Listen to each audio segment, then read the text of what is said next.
Hallo bei Ink Up Your Pen. Heute möchte ich euch das Flaggschiff meiner Füllfederhaltersammlung zeigen. Und zwar handelt es sich um den Otto Hood Design 07.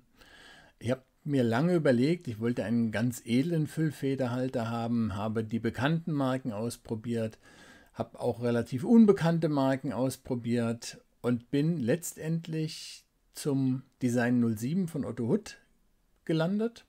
Bei dem bin ich auch geblieben. Diesen Füllfederhalter habe ich letztendlich behalten. Ich habe ihn im Oktober 2021 gekauft und habe ihn seitdem im Gebrauch. Und ich finde, es ist ein ganz fantastischer Füllfederhalter. Ich habe ihn damals für ungefähr 600 € erstanden. Im Vergleich zu anderen Füllfederhaltern, die ebenfalls aus Sterling Silber sind, ist das teilweise günstig oder vergleichbar. Also insofern wirklich ein toller Füllfederhalter, den will ich euch heute vorstellen. Und zwar möchte ich damit beginnen. Ich habe den direkt bei Otto Hood gekauft. Übrigens, da hatte ich vorher einen telefonischen Kontakt. Sehr nett, kann ich euch absolut empfehlen, wenn ihr euch da beraten lassen wollt. Die Leute haben sich Zeit genommen, die haben mir alle Fragen beantwortet. Ich möchte auch nochmal betonen, ich bekomme hier nichts dafür, dass ich das sage, sondern das sind meine ganz persönlichen Erfahrungen, die ich mit Otto Hood gemacht habe, und ich kann es euch wirklich nur ans Herz legen, euch da mal mit zu beschäftigen und vielleicht auch mal das Gespräch mit Otto Hood zu suchen. Jedenfalls will ich euch zeigen, wie ihr den bekommt, wenn ihr den bei Otto Hood direkt bestellt. Und dann werden wir uns die Bestandteile des Füllfederhalters anschauen. Danach machen wir Maße und Gewichte. Dann machen wir eine Schreibprobe. Dann erzähle ich euch, was mir gut gefällt, was mir weniger gut gefällt. Und zum Schluss ziehen wir ein kleines Resümee, wie immer. Und ich sage euch, ob ich den Füllfederhalter mir wiederholen würde oder eher nicht. Aber ihr habt es an meiner Einleitung, glaube ich, schon gemerkt. Ich würde mir auf jeden Fall wiederholen. Gut, dann schauen wir uns mal an, wie der Otto Hood Design 07 hier bei mir ankam. So, wie kam der Otto Hood Design 07 bei mir hier an? Neben diesem Lieferschein, der sich in diesem Umschlag befand, habe ich das Päckchen aufgemacht und da war diese Tüte drin. Das ist eine Papiertüte, sehr edel, schwarz mit silberner Schrift. Otto Hood, Germany 1920, Excellent Writing Instruments. Darauf war ein solches Papier, so ein Seidenpapier. Wenn man das rausgenommen hat, knistert ein wenig. Können wir auch mal zur Seite legen. Dann hat man hier die Box des Füllfederhalters, auch hier OH für Otto Hood. Und dann steht da drauf Excellent Writing Instruments Germany Otto Hood since 1920. Also ungefähr das, was auf der Tüte steht, auf der Papiertüte, findet ihr hier nochmal auf dem Karton. Zu dem kommen wir dann aber später. Dann schauen wir mal, was sich noch in der Tüte befand. Ich habe die seit dem Zeitpunkt, weil ich euch das irgendwann mal vorstellen wollte, so zusammengelassen. Also insofern ist das jetzt auch authentisch. Das ist alles, was ihr bekommt. Hier ist einmal ein Prospekt zum Design 08. Das ist, soweit mir bekannt, die neueste Entwicklung von Otto Hood. Da habt ihr hier nochmal ein paar Bildchen mit drin zum Designer, wie man den anwendet. Ja, also nochmal ein bisschen Werbung für andere Otto Hood Produkte. Dann kam hier dazu die Ausgabe der hauseigenen Zeitung. Hier ist es dann Juni 21. Ich hatte ihn, wie gesagt, im Oktober bestellt. Die kann man hier nochmal ausklappen. Das ist ein bisschen groß, kann man sich dann hier nochmal anschauen. Und ja, da habt ihr hier nochmal also verschiedene Dinge aus dem Bereich. Mal gucken, wie ich euch das hier am besten zeige. So, der Herstellung, der Fertigung. Also nochmal hier die hauseigene Darstellung von Otto Hood. Können wir auch mal nebenhin packen. Dann habe ich hier einen Product Guide 2021. Auch da, wenn ihr mal reinschaut, wir klappen einfach mal an irgendeiner Stelle auf. Seht ihr hier die verschiedenen Modelle. Mal nochmal eine andere Seite. Also sehr schön gemacht. Ihr werdet umfangreich informiert, auch hier nochmal über den Herstellungsprozess. Auch nebenhin legen. Dann haben wir hier nochmal eine Information, Wechselwirkung zwischen Muster und Farbe. Da komme ich nachher nochmal drauf zu sprechen, auf die Technik, die hier angewendet wird. In meinem Fall jetzt des Designs 07. Dann haben wir hier nochmal Frage der Individualität. Also auch da nochmal verschiedene Schreibgeräte. Also ihr kriegt eigentlich einen kompletten Überblick und eine persönliche Karte nochmal. Viel Spaß mit Ihrem neuen Füllhalter Design 07 von Otto Hutt. So ist das für jeden nochmal dabei. Das war's mit der Tüte. Dann legen wir die ganzen Sachen, packen wir erstmal wieder ein. Legen alles nebenhin. Und dann schauen wir uns mal an, was sich in der Kiste des Füllfederhalters alles noch so befindet. So sieht sie also aus. Die Pappbox, in der mein Otto Hutt Design 07 hier angekommen ist. Das ist hier eine Pappe mit erhabener Schrift und Marke OH für Otto Hutt. Excellent Writing Instruments Germany, Otto Hutt since 1920. Hier steht an der Seite nochmal Otto Hutt, also auch wieder das OH. An der anderen Seite ebenfalls und die Beschreibung mit einem Aufkleber meines Füllfederhalters. Ich habe den mit einer Federstärke B genommen. An den Seiten steht nichts weiter und an der Rückseite ebenso. Dann werden wir diesen Pappschuber mal rausnehmen und dann kommt eine weiße Pappbox, stabil, mit der Aufschrift Otto Hutt Germany 1920 zum Vorschein. Excellent Writing Instruments. Made in Germany. Hier wieder die Seiten, die haben wir eben schon gesehen, weil es ja ein Schuber war.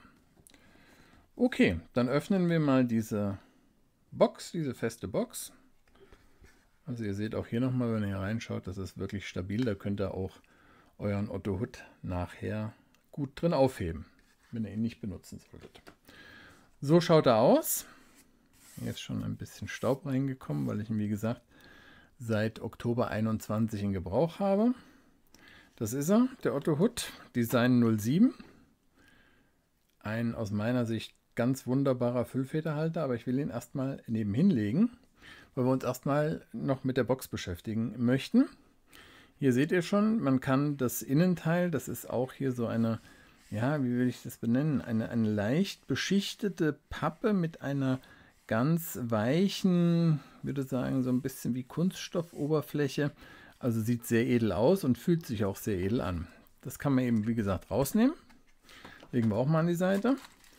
Dann seht ihr schon, der Füllfederhalter kam in dieser Tüte. Hier hinten nochmal handschriftlich bestätigt die breite Feder. Und der Füllfederhalter war ähnlich wie die Verpackung, nur diesmal in hellem Seidenpapier eingepackt. So war der Füllfederhalter nachher eingerollt und so ist er zu mir gekommen. Dann schauen wir mal weiter. Dann haben wir hier noch ein Mäppchen. Otto Hutt Made in Germany. Das könnte oder sollte Leder sein, denke ich mal. Also fühlt sich sehr hochwertig an und ja, riecht auch nach Leder. Also insofern gehe ich von aus, dass es sich hierbei um Leder handelt. Ich benutze es nicht, weil es wäre vielleicht ganz praktisch, wenn man den Füllfederhalter mitnimmt. Ich benutze den zu Hause und insofern habe ich das Mäppchen bisher nicht benötigt. Dann seht ihr hier noch ein paar Tintenpatronen. Otto Hutt, 5 Tintenpatronen, Ink Cartridges, blau. Also hier nochmal dabei. Dann war noch dabei ein Konverter, den zeige ich euch nachher. Den habe ich nämlich schon eingesetzt, weil ich ihn auch schon mit Tinte befüllt habe, logischerweise. Hier nochmal ein Rabattgutschein auf die nächste Bestellung, wenn man den Newsletter abonniert. Dann hier ist nochmal eine Hoppla, eine Garantiekarte. Das ist jetzt für mich sehr persönlich halt. Ihr persönliches Otto Hutt Schreibgerät. Kann man nochmal ausfüllen. Dann haben wir hier nochmal für das Modell eine spezielle Anleitung. Herzlichen Glückwunsch. Sie besitzen nun ein Schreibgerät von besonderer Qualität, an dem Sie lange Freude haben werden. Bis jetzt kann ich sagen, trifft das absolut zu. Hier wird nochmal in Deutsch und Englisch erklärt, wie der Füllfederhalter von Otto Hutt funktioniert und der Drehkugelschreiber. Und hier war es, glaube ich, noch der Tintenroller, genau. Ja, so sehen sie hier im Prospekt aus. Das ist auch nochmal dabei. Dann seht ihr hier unten nochmal eine Tintenpatrone und nochmal so eine Leerhülse und ein Silberputztuch. Liegt jetzt verkehrt rum, deswegen drehen wir es einfach mal. So, jetzt könnt ihr es hier schön sehen. Habe ich bisher auch noch nicht benutzt, weil ich, wie gesagt, euch das Ganze so ein bisschen zeigen wollte, wie die ganze Geschichte ausschaut. Ja, so viel zum Auspacken des Füllfederhalters. Und dann packen wir alles mal wieder ein.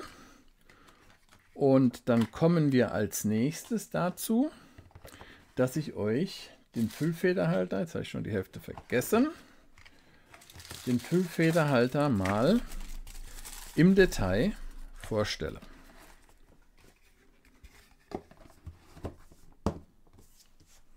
Das ist er, der Otto Hutt Design 07. Er ist aus 925er Sterling Silber und hat eine Goldfeder, auf die wir nachher noch zu sprechen kommen. Und wie ich euch sagte, kostet er so um die 600 Euro. Ja, kommen wir gleich mal zu Maßen und Gewichten. Er wiegt befüllt mit Tinte und mit eingesetztem Konverter 67,2 Gramm. Also kein Leichtgewicht, sondern schon ein recht schwerer Füllfederhalter. Er misst ohne Kappe 12,6 cm und 14 cm im geschlossenen Zustand. Das Aufstecken der Kappe gefällt mir nicht, das hält auch nicht wirklich gut. Also ich glaube, er wird dann auch zu schwer, insofern bietet sich das hier an dieser Stelle auch gar nicht an. Ja, dann kommen wir einfach mal zu den einzelnen Bestandteilen. Beginnen wir mit der Kappe. Und dann werden wir mal schauen, wie viele Umdrehungen wir brauchen, um die letztendlich abzunehmen. Auch nicht mal eine Umdrehung. Mal gucken. Ja, fast knapp eine Umdrehung und schon ist die Kappe ab. Also auch das muss man sagen, wirklich gelungen gemacht.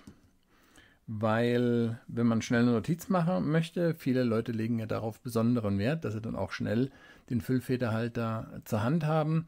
Und insofern also perfekt. Ich habe es auch noch nicht erlebt, dass mir der Füllfederhalter ungerollt aufgegangen ist. Aber das ist, glaube ich, schon eine absolute Maßarbeit, die hier vorgenommen wurde. Schauen wir uns die Kappe mal an. Kappenkopf. Da ist, oder das Endstück, wieder das Logo OH für Otto Hutt zu sehen. Wie gesagt, alles in Sterling Silber gearbeitet. Der Clip ist hier federnd gelagert, sehr funktional.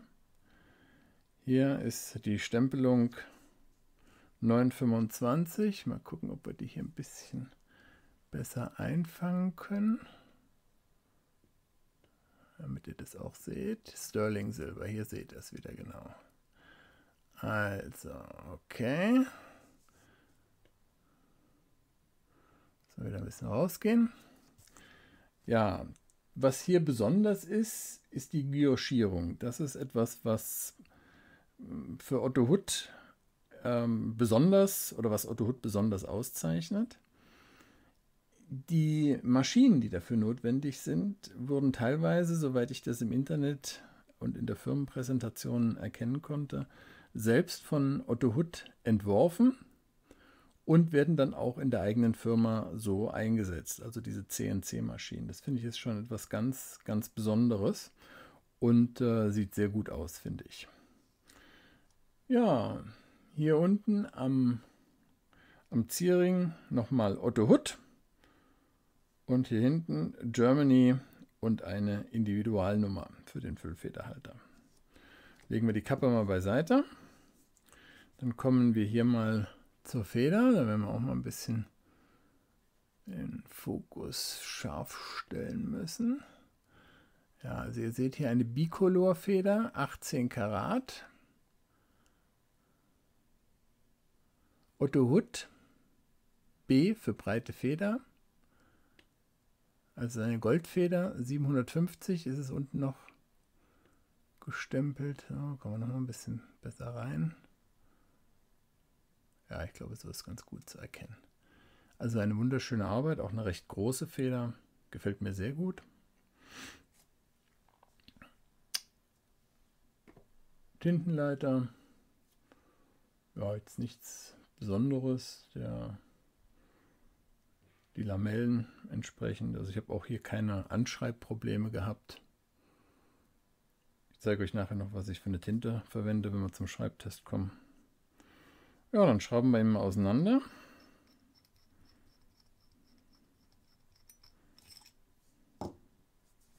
Dann ist hier der vorhin von mir erwähnte Konverter. Auch wieder gebrandet OH Otto Hutt.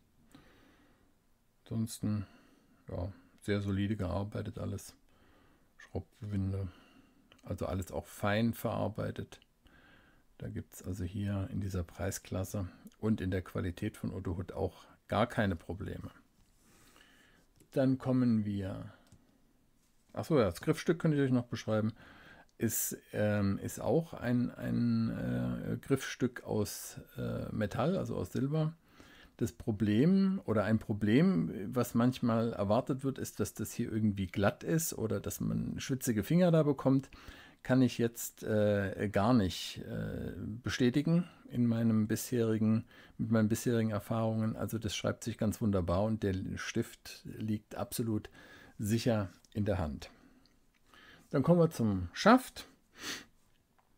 Das Abschlussstück, auch in Silber gehalten, glänzend. Dann wieder die Guillochierung hier am Schaft, die ihr hier sehen könnt. Das mal ein bisschen näher zu holen, so genau. Hier wieder die Prägung, dass es sich um Sterling Silber handelt. Auch hier Gewinde alles sehr solide, sauber verarbeitet. Schön schwer, liegt gut in der Hand. Ja, dann setzen wir ihn wieder zusammen.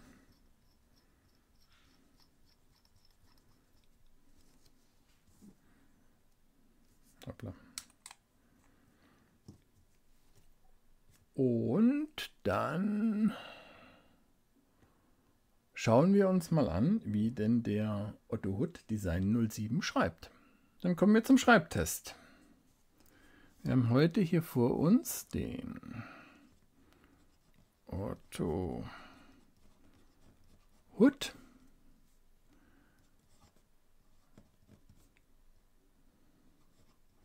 Design 07.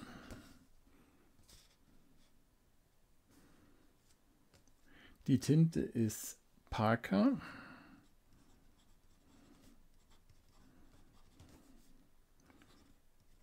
Quink. Blau. So, ihr seht schon, schöne breite Feder. Papier ist wie immer Clairefontaine.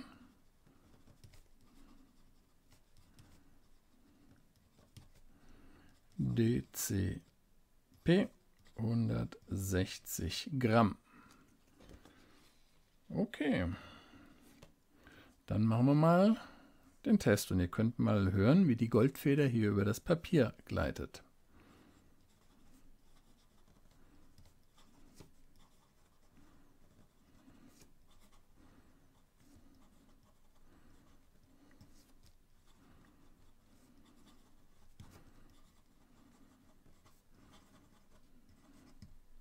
Also klingt alles sehr, sehr gut. Ihr seht auch hier, wunderbarer Farbauftrag. Also sieht richtig gut aus. So, schieben wir es noch mal ein bisschen höher. Dann schreiben wir mal verkehrt herum. Jetzt haben wir einen Moment offen gelassen und verkehrt herum. Schauen wir mal, was da passiert. Ist sofort da.